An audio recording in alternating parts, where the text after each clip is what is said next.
Right, just a minute to 9 p.m. East African time. A very good evening to you and a happy hump day. It is the 13th day of September 2023, a year later. A year later, and today we delve into the Ministry of Investment, Trade and Industry. We want to know what exactly is investment promotion and how exactly have they been running this particular sector in the past year. Most definitely, and a year later since President William Ruto was sworn in, we'll be diving into what the hits and misses are for this. But first, to our headlines.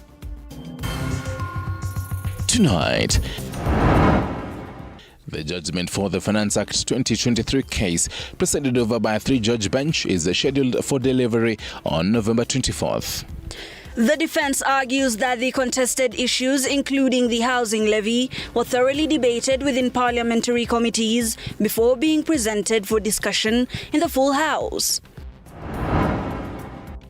Also tonight, the National Dialogue Team facilitating discussions between Kenya Kwanza and the Azimio Coalition meets with the National Assembly Speaker Moses Wetangula. During the meeting, concerns regarding impartiality was raised.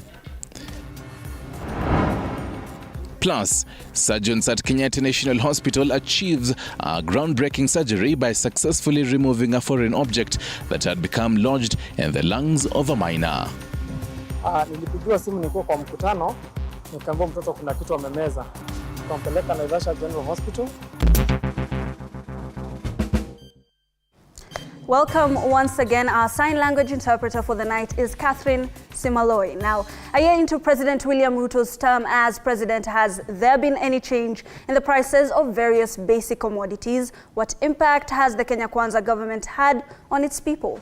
Grace Kuriakanja begins a broadcast tonight with a look at basic commodities 1 year into Ruto's presidency. I, William Samoei Ruto. September 13th, 2022. Realization. In full realization. A year later, what has the impact of this government been on the pockets of Kenyans? Sukari ukinunua 60, kesho ukienda ni 70. Maisha ukweli imekaa ngumu. In general, kuna mahali tumeumia na kuna mahali pia tunaona tumesonga kidogo. Unaona kama ya tax zinaendelea kusonga, so ni kama ni kitu ya mbele wanaem, but for now tutaendelea kuumia. Wakati walipoingia in 1 year vitu zimeanza kushuka kidogo kidogo. Sasa mwananchi ahasira, maisha yake sasa iko sawa. But what is the real situation kwa ground? Now, according to the Kenya National Bureau of Statistics, in August last year, the prices of various basic commodities were as follows. 2 kilogram fortified maize flour was selling at 197 shillings. 1 liter of salad cooking oil was at 387 shillings, while 1 kilogram of sugar sold for 135 shillings. More than 365 days later, a spot check around various supermarkets in the country shows some significant changes.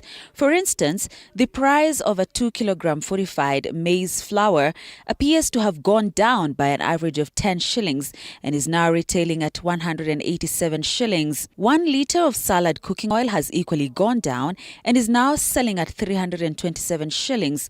However, the price of sugar has significantly increased by an average of 80 shillings and now costs 218 shillings. According to KNBS, a kilogram of Irish potatoes in August 2022 cost 81 shillings, while in August 2023 cost 86 shillings. A kilogram of beans was at 145 shillings and is now at 185, while a kg of cabbages cost 51.83 shillings. A year later is at 52.28 shillings.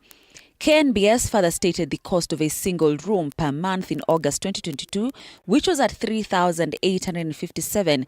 A year later, the same room cost 3,965. The cost of living subject has been a contentious one in the country, with most people failing to agree on what the real situation is.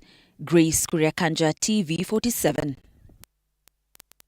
Right, thank you so much, Grace Kuriakanja. Now listen to this story. A foreign object lodged inside the lungs of a 5-year-old 4 weeks ago has been successfully removed by doctors at the Kenyatta National Hospital in Nairobi. Now, Elizabeth Atieno now reports on the breakthrough surgery. 20th August 2023. A whistle was blown by a child. A whistle that would cause pain and anguish to the family of one Isaac Kinaga. This 1 centimeter plastic whistle was blown by his son, 5-year-old Liam. On that fateful day, Liam had visited his grandmother in Karagita village, Nakuru County, and asked for 5 Kenya shillings from his dad to purchase sweets. When he reached the shop, the young boy was attracted to this specific type of sweet, which is embedded with a whistle. When he blew it, this foreign body lodged in his right lung. Akaomba pesa aende akanunue keki, lakini alienda akapata hiyo firimbi na akaweza kuinunua. Nilipigiwa simu nilikuwa kwa mkutano, nikaambiwa mtoto kuna kitu amemeza. Tukampeleka Aviation General Hospital, akaweza kufanyiwa x-ray. Kumbe x-ray huwa haiwezi ikaona plastic. After 2 days, siku ya Wednesday, nikasikia ule mtoto kupumua kwake kuna shida. On the 8th of September, Liam had his first surgery at the Kenyatta National Hospital in Nairobi. However, things did not go as planned as the foreign object was pushed to a different organ by the inhaled air, forcing the surgeons to begin the process all over again. Kutoka hapo mtoto alipelekwa theater asubuhi yake, wakamfanyia endoscopy, nayo haikuweza kutoka. Saa 6 wakaniita wakaniambia niweze kusaini makaratasi ya kuwaruhusu wafanye major surgery. Ndivyo nilifanya hivyo. Kitu saa 10:30 ndio waliniita. Nikapata mtoto amepelekwa ICU. Nikauliza kama ile kitu imetoka. Wakasema bado haikupatikana. Wakati walifanya upasuaji penye walikuwa wanaiona, hawakuweza kuipata tena. For now, baby Liam can literally breathe a sigh of relief after the second operation conducted this morning became successful. Na kana cost shilingi 5, lakini ile cost mimi nitaenda kwa hospitali. Itani cost more than 700,000. Ile kitu ya ule mtoto kutolewa. Na ni kitu mbaya kwa sababu mtoto ataishi na maharama, ile vitu yenye zitaishi kumkumbusha mambo mingi sana. A call has been made to parents to be on the lookout on the kind of toys their children are using so as to avert such occurrences. Elizabeth Atieno, TV47. Thank you, Elizabeth Atieno, for that story. Now, Wednesday, Interior Cabinet Secretary Kithure Kindiki toured Lamu County, where he officiated the opening of the Lamu East Sub-County headquarters. His visit follows a spate of terror attacks in the county. Now, the professor of law, accompanied by Lamu Governor Issa Timami, met with the Coast Regional, Lamu County and Lamu East Sub-County Security and Intelligence Committees, top of the agenda security measures in the county, later giving an assurance to residents on the new measures the government is set to take in a bid to put up a stop to terror attacks in the region. Mimi niko na imani Mungu atatupa nguvu kama taifa la Kenya na tutashinda magaidi. We will crush terrorists. Hii biashara ya ugaidi tutaifunga. Hii biashara na duka ya ugaidi tutaifunga. Na mimi nataka niseme, nataka kurudi hapa Lamu. Nitaanza hapa Lamu East tena. Nitakaa hapa siku 3. Nitaenda pale West Videle. Lakini hiyo safari itakuwa safari ya kiusalama.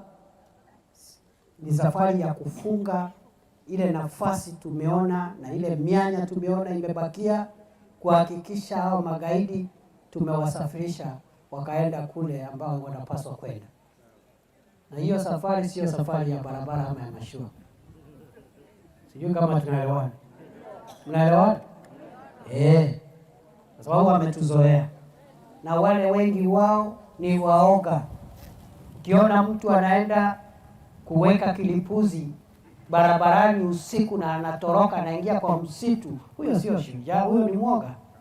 Si namna hiyo? Kama wewe ni shujaa unakuja mchana ama namna gani? Unakuja usiku, watu wamelala, unakuja kama mchawi na kuweka vilipuzi huko na unakimbia unatoroka. Ukingojea ujui hata ni gari ya nani itapitia hapo. And still on matters security, since early May, reports of terror attacks have been rocking the nation, especially in Mandera, Garissa and Lamu counties, with more than 30 people, a majority of them being men in a uniform who have been killed in the separate attacks by the terror groups near the Kenya-Somalia border. And as Moige William tonight breaks down the numbers of the attacks, security agencies led by the Special Operations Group have been leading an onslaught on the terrorists as a counter-offensive measure, thwarting several incidences. Over to you, Moige.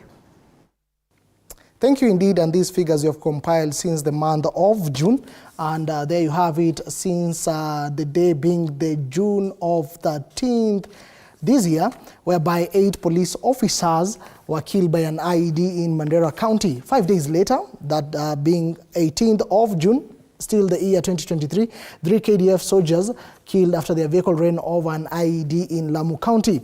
And on June 21st, 3 people killed in Mandera County, still after their vehicle hit an IED.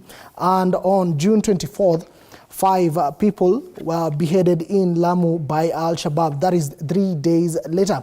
We continue with those figures, whereby on the following month, that is of July, if those statistics can come up, we have the July 4th, where 20 militants killed after they ambushed a police officers in Mandera, and 10 days later, July 14th, 3 people killed by Al-Shabaab in Mandera County.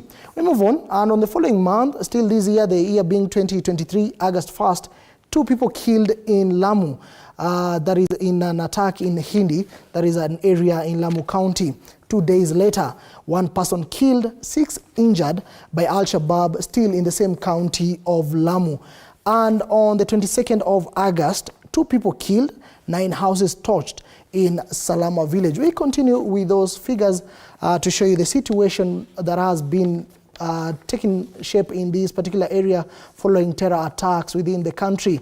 And we move on to the following month, that is the month of September, still the same year, this year of being 2023, and on the 4th day, 2 police officers killed in Mandera in a bomb attack.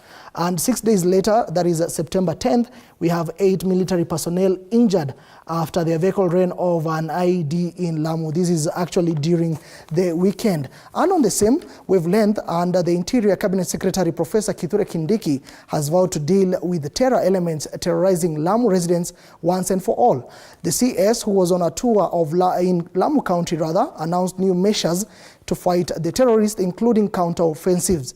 Kindiki met with Governor Issa Timami together with county security and intelligence officials. Right, thank you very much, William Moige, for that particular update. Just taking a look at how these particular dates are, it actually dates back to even when the borders were open for the Kenya-Somalia border, and even the whole issues of passports in that particular area. We definitely have to see how the government will be taking a look at this particular matter, terror attacks. It is quite a huge deal, even in the north. And most of these terror attacks are actually happening along the borders. And I'm just wondering, those poor families who have to go through that, of course, efforts need to be bolstered to ensure that that does not happen again. Now, the High Court will render decision, or will render its decision on the case challenging the Finance Act 2023 on the 24th of November this year. While presenting their submissions to the judges and the petitioners, urged the judges to declare the Finance Act null and void. More details on this story. 4 High Court judges, Christine Meoli, David Majanja and Lawrence Mugambi, the highly anticipated Finance Act 2023 case challenging its implementation hearing began. The finance bill ought to have been presented on the same day, at the same time, with the budget policy highlights. New provisions were introduced, I believe because of pressure of cash. They were not subjected back to the people, as it has always been the practice. The petitioners taking to the stand, first challenging the procedure that was followed in passing of the finance bill, noting that it happened without the concurrence of the Senate as required by the law. There are simple provisions in our bill concerning county government. Then that provision makes the entire bill to be a bill concerning county governments. And where such a bill is not taken to the Senate, it cannot be cured, later on. While making their submissions on the House levy, they challenged its introduction and the appointment of the Kenya Revenue Authority to oversee the collection of the tax. It is not even clear who is eligible to benefit from the scheme in the absence of a framework law, and that goes to also the impropriety of the public notice appointing the Kenya Revenue Authority as the body to administer the housing levy. Right, we'll definitely be following up on that particular matter. The whole petition filed by Busia Senator Okiya Mtata, declaring and wanting the High Court to declare the Finance Act 2023 unconstitutional. This particular matter until all the way to November to be had. Now, away from that story done by Sheila Chelengat. Away from that, a new rating for 20 governors has been released after their stay in office after 1 year in office. Now, the residents have highlighted the projects they felt were a major milestone for the various governors, each rating his or her own governor. Among the counties in the top 20 ranking are Murang'a, Elgeyo Marakwet, Samburu, Homa Bay, Kisii, Kirinyaga, Taita Taveta, Kitui, Kisumu, and Kwale. Viral Beta with more on this story. As President William Ruto's performance in office continues to be the focus of national attention, attention has also shifted to the 47 devolved units, with polling firm Polytrack Kenya releasing a governor's approval rating that aims at outlining the best performing governors and their various achievements. You're able to connect for the governors, particularly to know how their projects are impacting the ground, and also we are able to relay the feedback from the ground in a sampling situation to be able to know how the public is responding to the projects that are being executed by the governance. Governor Fernandes Baraza tops the list with a 72.3% rating after President Ruto paid a visit to his county to commission various projects. Some of his known achievements in the last 1 year include, but are not limited to, lobbying for major projects from the national government, timely delivery of drugs to hospitals, and commissioning the Malezi Bora initiative. Position 2 was shared between Narok Governor Patrick Ole Ntutu of UDA and Isiolo Governor Abdi Hassan Guye of ODM with a 70.2% rating.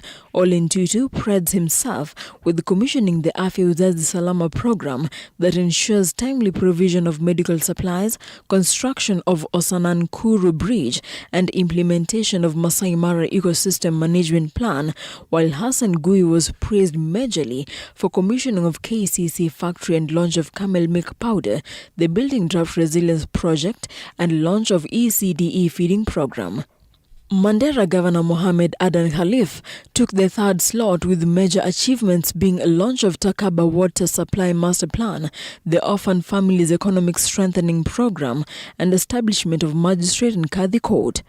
Fourth place was taken by Mombasa's Abdul Swamad Nasir with a 68.5% rating, with key achievements listed as launching of Mombasa Care Comprehensive NHIF cover, commissioning of Mombasa GBV Rescue Center in Maunguja, and financing small-scale traders to boost their business. The bottom 5 in this poll happened to be Nyeri Governor Mutahi Kahiga with 54.6%, West Pokot's Simon Kachapin with 55%, Kimani Wamatangi of Kiambu with 55.5%, Mutula Kilonzo Jr. of Machakos with 56.3%, and finally Susan Kihika of Nakuru with 56.8%. Governor supporting Kenya Kwanza and those in Azimio took 12 and 8 positions respectively in this poll. Vera Albeta, TV47, Nairobi. Thank you, Vera, for that story. Tonight, Treasury's medium-term revenue strategy for the financial year 2024-2025, 2026-2027 present more taxation for Kenyans. In the document prepared by the National Treasury, government could end up taxing services provided by schools that are not directly related to education, such as swimming, to reduce inequality. George Maringa paints a picture for this. The government is in the process of formulating the budget through the medium-term plan after public participation was held last month. The proposals have now been forwarded to legislators for further deliberations that will inform the implementation of the budget of the years 2024-2025 through to 2026-2027. Among the highlights are Section 38, which states that residential rental income within a threshold of 288,000 shillings to 15 million shillings is currently taxed under a simplified regime at a rate of 7.5% of the gross, with an option of payment at the corporate rate. Government will review taxation of residential rental income and implement either or both of the following options. 1. Tax the residential rental income at the corporate rate and allow for expenses, or retain the simplified tax regime but progressively increase the rate and allow deduction of at least 40% of the revenue as expenses. This could see rent go higher. The government also intends to introduce VAT on educational services. According to the government, some schools provide some services that are not directly related to education. The exemption from VAT on education that include all services provided by schools create unfairness, as some services like swimming when offered out of school are VATable. To remove this discrimination, there is need to impose VAT on the additional benefits. In this respect, the government will explore the introduction of VAT on services provided by schools but are not directly related to education. The government also proposes to introduce VAT on insurance services. Currently, all insurance services are exempt from VAT. Taxation of insurance services at the general rate will expand the tax basis and hence raise VAT revenue as a percentage of GDP. Therefore, the government will introduce VAT on insurance services. Other tax measures include carbon tax and green fiscal incentives. During the strategy period, the government will explore the possibility of introducing a carbon tax based on the carbon content of fossil fuels. The government will review the tax incentives that promote use of green energy. The proposals have elicited mixed reactions online, with Kenyans already feeling the effects of the Finance Act 2023, which introduced 1.5% housing tax. However, it is important that as we talk about those tax revenue, those tax increasing measures or tax or revenue enhancement measures, it is important for us to be very clear to our bosses who are the Kenyan people that yes, we need increased revenue. What and why do we need this increased or enhanced revenues for? These proposals are among the preliminary stages of the budget-making process, which will continue and gain momentum towards April of next year. George Maringa, TV47, Nairobi. Thank you, George Maringa, for that. And actually, speaking about matters gaining momentum, to matters politics now, the National Dialogue team midwifing talks between Kenya Kwanza and the Azimio coalition met National Assembly Speaker Moses Wetangula, where the Azimio delegation is said to have protested the Speaker for his May ruling on the Jubilee Party that the opposition feels has undermined the talks. Now, Wednesday's meeting coming ahead of a crucial meeting of Azimio principals on Thursday, where they are expected to take a common stand on the bipartisan talks after divisions emerged with Kenya Kwanza on the audit of last year's presidential election results. Apollo Kamau reports.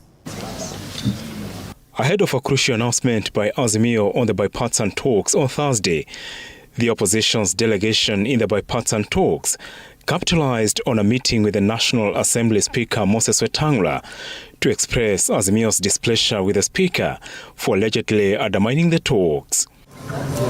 The bone of contention being the Speaker's ruling in May this year, when he overruled Azimio's quest to kick out nominated MP Sabina Chege as a Deputy Minority Whip in the National Assembly. Wetangula's issue was on the agenda in Tuesday's Azimio's principals meeting at the Kalonzo Musyoka Foundation in Karen, and will also feature prominently on Thursday, when the opposition will communicate its joint position on the talks ahead of Monday. In what will be a make-or-break announcement triggered by Deputy President Rigathi Gachagua that the audit of last year's election is a foregone matter, Azimio has termed the audit of the 2022 election results and the cost of living as a deal-breaker in the talks. Those people have no capacity. There is no constitutional provision for anybody to audit a general election.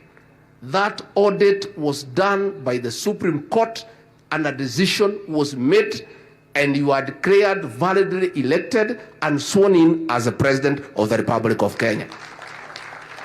Azimio insiders say round 2 of talks at Bomas is now emerging as a delay tactic, prompting Azimio leader Raila Odinga's statement in Kisii on Sunday that the opposition has options. Sasa wamesema wanataka tuzungumze, tukaweka tume ambaye Kalonzo ndiye anaongoza timu yetu. Sawa sawa, mambo yakienda vizuri sawa sawa, wakileta nyokonyoko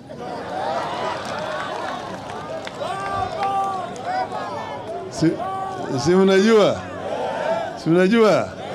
Kenya Kwanza delegation leader and majority leader Kimani Ichung'wah has said his side is ready to present its proposals on Monday, starting with IEBC. Apul Kamau, TV47. Right, moving on, the government has announced its process of implementing the recently concluded National Aviation Policy, a comprehensive document that seeks to harmonize aviation operations. Speaking at the inaugural flight of the Skyward Express flight from Nairobi to Migori this morning, Transport Cabinet Secretary Kipchumba Murkomen said the policy was developed in close consultation with all industry stakeholders to ensure a united front in shaping the future of aviation in the country. Fully committed to implementing a string of measures aimed at boosting the aviation sector and cementing Kenya's position as a regional aviation hub. Our focus lies on expanding and rehabilitating fiscal infrastructure and crafting a modern air transport policies and regulation, enhancing safety measures, building capacity, and strengthening the institutions that oversee the sector. Some of these measures include funding, where we have allocated approximately 1 billion shillings annually for the expansion of the development of airstrips to enhance connectivity. I want to commend the Kenyan community because the recovery since we were hit by COVID and we had to close all airports for a while, the recovery on the local domestic flights is at 127%. So that means something was triggered by COVID, and people have decided they are not going to save too much money. They are going to use their money to fly so that they can enjoy their facilities. I remember for many years that traveling from Migori to Nairobi used to take us 12 hours. But even in recent time, for one to get from Migori to Nairobi, we have to fly to Kisumu. By the time somebody is driving straight, they are halfway through. I'm glad this time is going to open up Migori, a land of potential, and there are many potentials there. I can say is that welcome to Migori, the land of a lot of opportunities and a lot of diversity. If you are looking for tourism, we have it all. Agribusiness, we have it. Culture, we have it.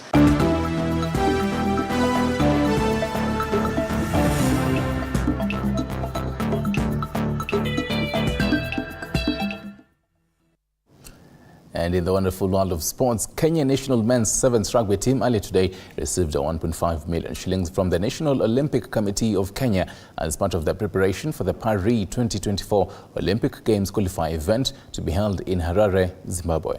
The sponsorship is part of the National Olympic Committee of Kenya strategy to support teams on their Paris 2024 Olympic Games pathway.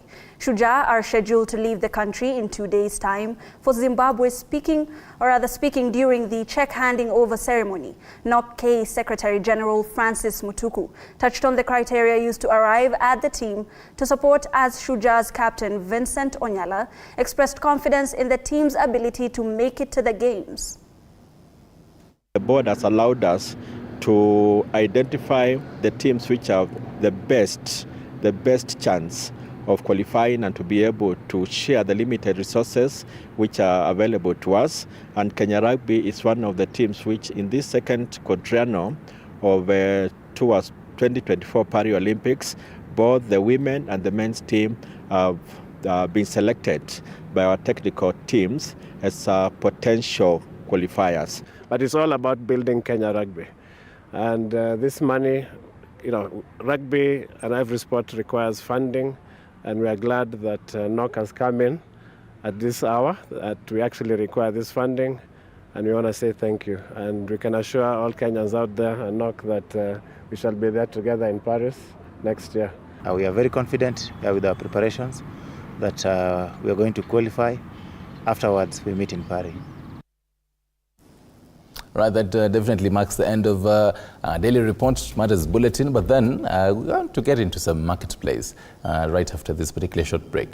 And what are we discussing today? We're talking about investment promotion. In studio, we already have the PS to the Ministry of Industry, Investment and Trade, who will be discussing with me. We're going to be talking about how this particular new department is doing the last 1 year and what this means to businesses across the country. All right, and from me to you, we meet in a few hours from now at 6 a.m. The best way to serve your coffee at Morning Cafe with Fred Indemule. Have yourself a wonderful Wednesday evening. I'm yours truly, Stanley Nyirungita. Goodbye. Goodbye. Back from I'll see you in the morning. Oh yes, as I always definitely do the whole salute. Goodbye.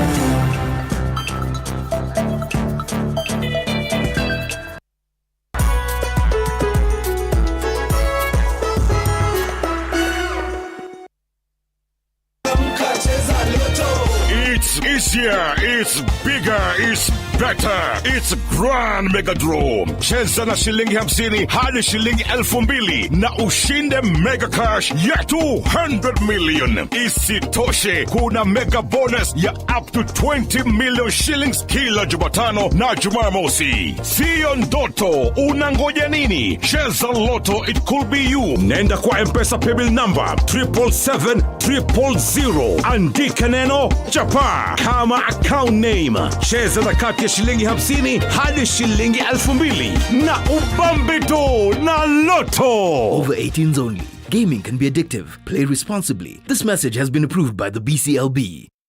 Welcome to the Mwai Kibaki Convention Center, the premier events venue. Our state-of-the-art facilities are designed to meet all your needs, from large-scale conferences to intimate meetings and everything in between. Located in the heart of Thika, the Mwai Kibaki Convention Center offers stunning views of the city skyline and is easily accessible from all major transportation hubs. Our facility features ample parking, free Wi-Fi, advanced audiovisual equipment, and our technical team is always on hand to ensure your event runs smoothly and seamlessly. Don't take our word for it. Make your next event unforgettable at the Mwai Kibaki Convention Center. Contact us today for bookings and reservations. Email multimedia@mku.ac.ke or call us on 0708-212204 or 0727-441733 or 0721-438-629 to learn more about our services and book your event. Do you want to advertise your business or product and you are on a budget? Then Marquee Africa is the site for you. To advertise, upload a picture or video clip of your business or product and let the clicks get you clients. Get 4,000 clicks for as low as 1,000 bob. Get the app on the Google Play Store or iOS App Store or visit the website www.marquee.africa. Terms and conditions apply. Hi there, my name is George Washuri. I want to present to you Success Gardens Phase 2. By the grace of God, Success Gardens Phase 1 is complete. People are building. And now the Phase 2, we are doing the tree planting, we do the solar street lighting, we pipe the water on every single plot. The entire property, we are putting perimeter wall. Success Gardens Phase 2 for your classy living. Along Thika Super Highway, only 9 minutes from the highway. The best place to set up your home not too far from the city of Nairobi.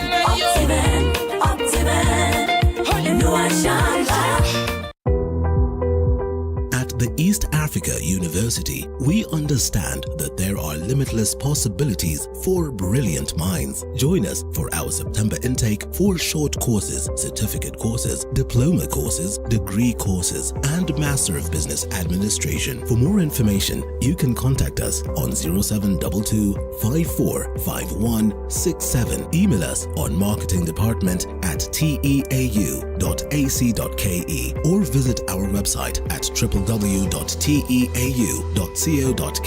to find out more about our programs and how to apply. The East African University, the wellspring of knowledge and character. Jonathan Kitui kutoka Kitale. Zawadi yako nimeikujia, ndio hii hapa, nachukua. Itafika leo jioni. Kwa sababu yeye ako wapi? Yeye ako mbali, haezi fika na mimi niko karibu, ukuje nimchukulie. Kiweka mayai hapa ya kuagua vifaranga. Ndio. Baada ya siku 20 na kitu unapata vifaranga 64. Yes. Unauza tu pole pole. Wewe unachezanga tatua? Bado sijacheza mimi. Na sasa si umeona watu wanashinda? Nimeona. Utaanza kucheza? Nimeanza. Wewe sijua tuko na zawadi mingi, tuko na mapikipiki, tuko paka na gari, kila kitu ndani ya tatua 3. Yes. Sawa sawa. Over 18s only. Gaming can be addictive. Play responsibly. This message has been approved by the BCLB.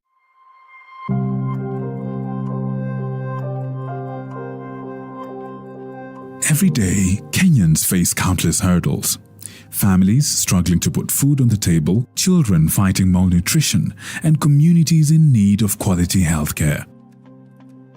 In a world where a small gesture can have an enormous impact, TV and Radio 47 invite you to be part of something incredible. Introducing Tenda Wema. With just 1 shilling and 50 cents daily, taken from your airtime or data, you can be the light of change. Dial star 354 star 47 hash and witness your compassion in action. Every shilling you contribute directly empowers education, healthcare, and community progress. Your 1 shilling and 50 cents might seem like a drop in the ocean, but imagine the ripples it creates. Better access to education, improved healthcare, and a safer environment for all. Remember, every shilling is a building block. Every contribution a step towards progress. Let's ignite Mimini CC into a legacy of change. Let's sculpt a better tomorrow for Kenya. Dial star 354 star 47 hash to subscribe today. Tenda Wema with TV and Radio 47.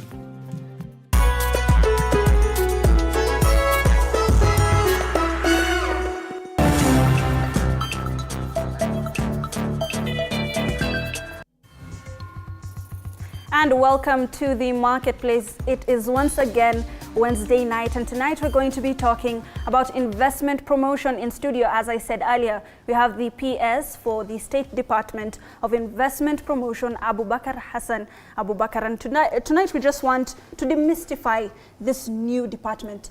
First, I'll start by asking you, what brought about the need to have this particular department? Thank you, Hebak, for having me. I think the reason why there was a need to create that State Department is because of limited coordination of investment promotion activities in the country. If you look at our Kenya investment policy, the investment challenge number one is that the investors out there are getting confused because there are many entities doing investment promotion and facilitation. So it's very fragmented and lack of proper coordination. And that is the reason why the State Department was created, to coordinate investment promotion in the country.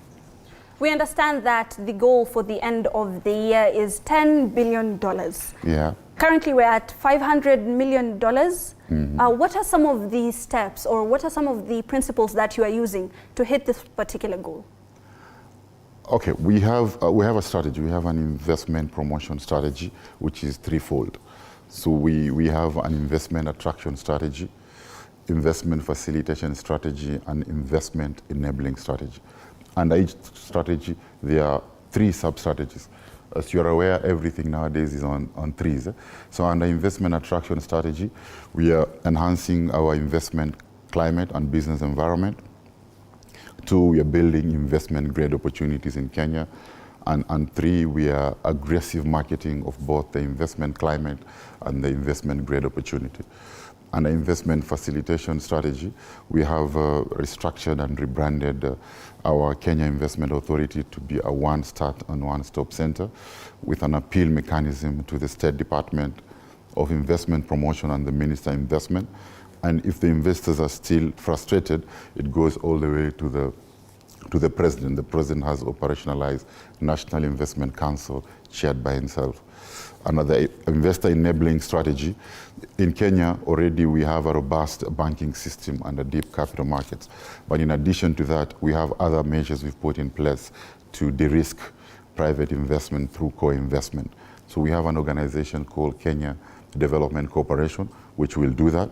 We also have a framework for public-private partnership, and also we have incentivized economic zones, where if investors set up there, they will get some fiscal incentives. So those are the three strategies we are putting in place to ensure we reach our FDI target. Speaking of public-private, partnerships, as you've so rightly stated, I understand that only private investments are handled by this particular department. Why is that? Correct. This is a private sector state department. And the reason is because public sector is already handled by Treasury, but there's a nexus between the private sector and public sector through the public-private partnership unit at Treasury. If maybe you could just give us a little bit more clarification on this particular front. Say a Kenyan who doesn't understand, what is this state department? Why exactly do I have to go to this state department for this and for that? Knowing that, you have your areas of jurisdiction, how would you clarify this to the common mwananchi? All right, maybe you're asking about the mandate of the State Department? Yes. So there are three major mandate of the State Department. One is to coordinate the promotion of private investment into the Kenyan economy. And two is to continuously and consistently engage the private sector to identify bottlenecks. What are the impediments to be removed, and the creations to be, incentives to be created so that private investment can flow, right? Having all of this knowledge and knowing now about this particular state department, what would you rate your performance, the performance of your state department and the performance of the ministry at large for the past year, 1 to 10? 8 over 10. It's quite confident. Yes, very confident. Why would you say 8? Because we've done a lot of many things, to attract investment, and we have put Kenya in the global map, and we are seeing a lot of interest from the international investors. International investment missions are coming. The president of different countries are coming here. A lot of international business forums. They want to invest. There's a lot of interest to invest in. They're looking for opportunities to get into this country. And how is this trickling down to the common mwananchi, the small MSMEs that are dealing with, say, 500,000 revenue per year? How is this trickling down to them? What we're doing is we're having a linkage program. When, as you're aware, our target is FDI. So when the FDI comes in, we have linked them. We're linking them with our domestic investors. So we want the opportunity to be seized by the domestic investors and then link them to the FDI. That's very interesting. Yeah. Now, there's 3 state departments within the Ministry of Investment, Trade and Industry. Yeah. And then we have this concept of EPZs and SZAs. If you could just tell us, what is the difference between these particular industrial parks and investment areas, and how is this helping Kenyans? All right, those special economic zone, export processing zone, these are incentivized economic zone. These are special area, geographically designated as areas where it's like a different country. It's a custom control area. So when investors set up there, they get fiscal incentives. And the difference between the special economic zone and export processing zone is threefold. One is the permitted activities into those zones. 2 is the fiscal incentives. They are different. And 3rd is in terms of the market access is also different. For example, if you set up in a special economic zone, whatever you manufacture, you can sell 100% out of the country and 100% local. But if you set up in an export processing zone, you can sell 100% out of the country and only 20% into the local economy. But it's a custom control area. In terms of fiscal incentives, for example, if you set up in an export processing zone, it is 0 corporate tax for the first 10 years. If you set up in the special economic zone, is 10% corporate tax for the first 10 years. However, there's this new thing which has come up called County Aggregation Industrial Park. These are specialized special economic zone, which are agro focus, and we are developing them, we are constructing them in each and every county because of the need of our farmers in those counties. There are two major reasons why those they are put there. One is there's a strategic shift in our strategic intent in this country, which informs our strategic direction on how to increase agricultural productivity.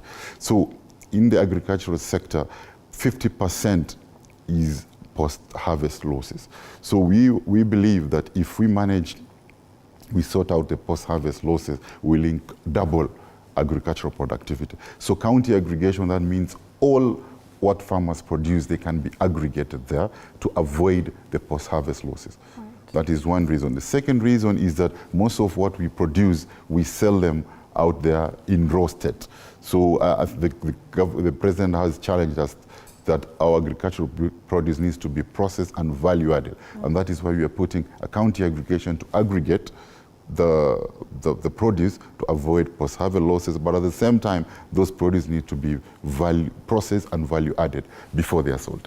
And that's why it's called county aggregation and industrial park. Right. Recently, we had the Kenya International Investment Conference where a lot of, trade ministers from across the continent came. We had the Africa Continental Free Trade Area that was being discussed, very deeply. What is the progress so far? It's been hanging around since 2018. What's the progress so far? We are championing, Kenya is championing the same, but to fast track its operationalization, there's something called guided trade initiative, where eight countries have signed up to that. So trade is continuing. But we're championing it to operate so that all the African countries can be made one market. So that there's free movement of people, free movement of capital, and one market to sell, which is a market of 1.3 billion people with 3.4 trillion GDP. 3.4 trillion dollars. Yes, dollars. Maybe if you could just tell us, Abubakar, we saw that one of the major deals that we were able to bag as a country was the Moderna deal. Right? Yeah, that's one of them. One of them, but it was the major one. Okay. Right? And this, of course, is going to give a lot of insight in the pharmaceutical sector. Correct. How is that going on? I think there will be groundbreaking in the next 1 month. Right. Yes, we have already signed the agreement, and in the next 1 month, God willing, there will be a groundbreaking of that at Tatu City. And for the Kenyan pharmaceutical sector, local producers, aspiring producers, what would you tell them? What should they be looking forward to? Pharmaceutical is a priority value chain we have 10 priority value chain in this country, and pharmaceutical is one of them. So what we are doing as my state department. My state department has five components. One is the business reforms and transformation unit. Then it has special economic zones authority, export processing zone authority, Kenya Investment Authority, and Kenya Development Corporation. So what we are doing in that value chain, our value proposition into pharmaceutical value chain is to look at the cost and the regulatory competitiveness of that value chain so that it is very competitive globally. And two, through the Kenya Investment Authority, is to profile and package investment opportunities and make them bankable for the private investment to flow. And thirdly, if they want to be enabled through incentives, then they can set up in the special economic zones or the export processing zones. Abubakar, we're seeing a lot of emphasis put on, bringing in foreign investments and driving FDIs, foreign direct investments, and ensuring that investors see us as the gateway, into Africa and positioning ourselves as the best market to invest into. However, how about, local investments? Good. First, the reason why we are focusing on FDI is threefold. Everything is threefold. Yeah, one is it's in our manifesto that we need to increase our foreign stock. Yeah? But two, if you look at the FDI landscape or market, as of 2021, as per the World Economic Forum statistics, it's a 1.6 trillion flow. Okay, out of that, 83 billion US dollar came to Africa. Out of the 81 billion dollars came to East Africa. Okay, so 1.6 trillion globally, 83 billion to Africa, then 8.1 came to East Africa. Out of that, approximately 500 million US dollars. That's what you're talking about, came to Kenya. Yes. That is as of December 2021. But if you look at the trend now of FDI in Kenya, the highest FDI we've got, it was immediately after the constitution. As of 2011, it was 2.1 billion US dollars. And it has been dwindling like this to 500. It's not stagnating. It has been going down like this. So we believe there's a reason that trend needs to be revised, and the president told us as such. But another reason is that if you look at the public versus private investment into this country, private investment is stagnating at 15% of our GDP, but the FDI is less than 1% of the GDP. So that is the reason why we are focusing on that. And it is because it ticks most of the Kenya Kwanza impact, what is geared to. Because if you bring FDI, you're bringing the forex stock. The forex stock, if it comes to Kenya, you create jobs. And if it is in the manufacturing sector and then we export, we also get FDI again. Because in our forex stock, there are four forex stock in our country. First is export. Second is remittance. So at the export, we are at 6 billion US dollars. Then we have remittance from diaspora remittance, which is at 4 billion US dollars. The third one is on tourism. And the fourth one is FDI. Okay? So you can see the level of forex stock. FDI is the lowest, and we need to reverse that trend. And as a State Department, we are working with State Department of Diaspora to double the forex stock of 4 billion to 8 billion US dollars. And out of that, 50% to come to investment. We are working with the State Department of Trade, which they're dealing with export, to ensure that we double the exports from 6 to 12. And we are working with the State Department of Tourism to ensure that any tourist comes to Kenya, you visit Kenya, you invest into Kenya. Right, hitting the thin line between tourism and business at the same time. And maybe if we could just concentrate on that for a moment. We're seeing that there are a lot of tax policy regimes that might not be attracting foreign investors into the country. One of them is our tax regime.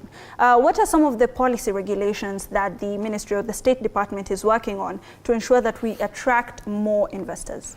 The tax policy is very good. In fact, it is very competitive for foreign investors. First, the foreign investors or the business community, they were concerned they wanted a tax policy which is predictable. The president has already approved a policy which is predictable, a tax policy which is predictable. Any tax measures will be removed, will be amended after every 3 years. Okay. The second issue, the investment community were afraid of, or they were concerned of, is the issue of VAT refunds. They were not getting the VAT refunds, and they were affecting their cash flow. The president had pronounced himself, and it is in the Finance Act, that if you can't get your refund in the next 6 months, you offset from your future tax liability. Yeah, everything is good. In our economic zones, we are removing almost zero taxes on withholding tax to foreign investors who are setting up here.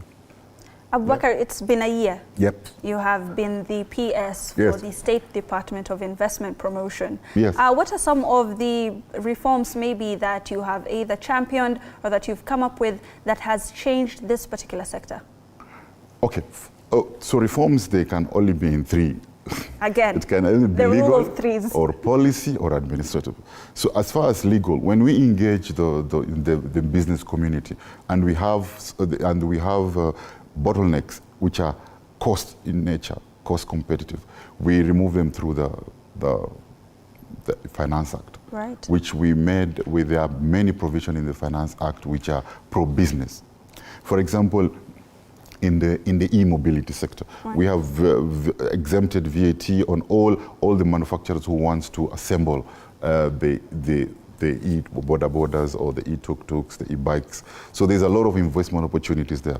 Second one is on the smartphone. You can see the government is putting the infrastructure we are the Gavam Kononi, where everything is automated and everything is online. So with that, we need people to have smartphones to access the government services. So we have given an opportunity for investors to come and manufacture or assemble a smartphone by removing all the taxes there. The next issue is on the tea and coffee. most of our tea and coffee is 95% is exported raw. We have removed the taxes so that the manufacturer or the processor can process the tea, and we value add so that we can export a tea which is value added. Right. So a lot of measures we've put in place as far as tax is concerned. Right now we are coming up with a business amendment bill, which are now we are focusing on regulatory issues. Right. And by the end of this year, I think the cabinet will approve the business amendment bill 2023. While you are at the helm of that particular office, what would you say for the businesses that are watching this at this particular moment? Yes. What would you say are some of the sectors that appeal more to foreign investors? Have you maybe seen that there are particular sectors that sell very well to them? Are there sectors that don't sell very well? What would you say they are? It's not about what the people want, it's about what we want. Right. We are funneling and channeling private investment into our 5 pillars of our Kenya Kwanza administration, that is agriculture, healthcare, SME, construction it's called construction industry, affordable housing, yes. And the digitization. And we have 10 priority value chains. So we are channeling and funneling investment into that area through prioritizing and incentivizing those value chains. So it is about what we need as a country, right, not what they need. Although our philosophy is investor-centric. Okay. Yes. Investor-centric, but what we... Investors in what they need for them to invest in that value chain. Right. But we want the money to go to areas we believe it is our development goals. If I could just take you back. Yes. You've spoken about value addition as one of the major selling points, and yes. Considering that a lot of the export materials that we export are usually in raw form. Yes. One of the emerging issues is that a lot of Kenyan products don't necessarily meet the standards that is needed in the international markets. And of course, SEZ, DPZAs are, one of the places where we are trying to ensure that we can, damage control a little bit. Or what would you say are some of the things that your State Department has done and that the Ministry has done to ensure that the products that we are sending out are of the best quality? The State Department of Trade is building capacity to people, to the farmers, to meet the required standard, and they will be investing on a quality center in Mombasa to make sure that the standards, our Kenyan investors or businessmen meet the standards. And now, as we start to conclude, because I hear that we don't have enough time, yes. What would you say have been the highlights of the State Department so far? We have just seen that the Cabinet Secretary, Moses Kuria, was ranked by Infotrack as the 4th Cabinet Secretary, 4th best performing Cabinet Secretary, and it's above 40%. What would you say are the highlights of your tenure so far? Of his tenure, of mine? Yours first. Okay, the highlights he has been ranked number what? 4th. Number 4? Yes. Okay, I thought it was number 1 because well, I think is it 4th or 5th? Is driving the economy of this country, and he has done a lot, and he has 3 goals. Right. He's focusing one is on manufacturing. He's very clear. He has given us the direction and what to do, and we are implementing what he is saying to make sure that the manufacturing as a percentage of GDP move from 7 to 15%. And 20% by 2030.